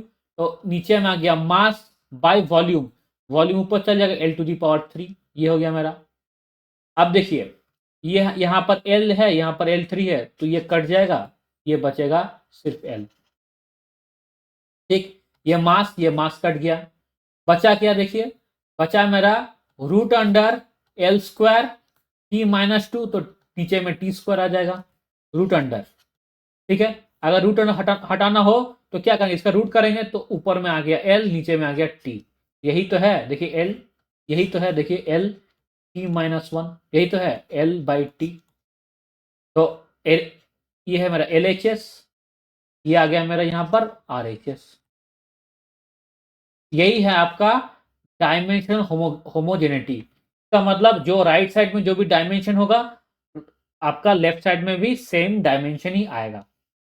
ठीक है, आई होप आपको समझ में आ गया। चलिए नेक्स्ट क्वेश्चन देखते हैं, ये इस चैप्टर का आखिरी क्वेश्चन है, देख लेना। चलिए, convert 10 joule into arc with the help of dimension analysis. Dimensional analysis करके 10 जूल को आपको अर्ग में चेंज करना है। देखिए बहुत अच्छा बात है। अर्ग क्या है? अर्ग है सीजीएस यूनिट, और जूल क्या है? ये है हमारा एसआई यूनिट। ठीक है, जूल है हमारा एसआई यूनिट। तो जूल कैसे निकालेंगे? Force into displacement, work done, उसी को जूल बोलते हैं। फोर्स क्या है हमारा? मास केजी मीटर पर सेकंड स्क्वायर, इंटू डिस्प्लेसमेंट मतलब इंटू एल, तो mass L square T minus two, mass L square T minus two. ठीक है, सीजीएस यूनिट में मास को तो ग्राम में कन्वर्ट किया जाएगा, मास को क्या क्या कन्वर्ट कर दिया? ग्राम में कन्वर्ट कर दिया जाएगा। लेंथ को सेंटीमीटर में कन्वर्ट कर दिया जाएगा। ठीक, और टाइम तो सेकंड ही रहता है। ठीक है, टाइम क्या होगा? टाइम तो मेरा सेकंड ही रहेगा। ठीक है, ये T minus to, T minus to, time तो मेरा सेकंड ही रहेगा, ग्राम सेंटीमीटर सेकंड। ठीक है, और एक चीज और, इसमें एक कांस्टेंट ऐड होगा। वो कांस्टेंट क्या होगा? वो कांस्टेंट दिखाएगा कि कितना, जो उसका जो एन है, जो उसका मतलब यूनिट का चेंज है, चेंज ऑफ यूनिट, जो मतलब एक जूल कितना अर्ग में जाता है वो दिखाएगा। ठीक है, देखिए यहां पर हुआ N1, देखिए एन, एन है मेरा 10 यहां पर, ये 10 जूल, 10 जूल है ना, 10 जूल एन 10।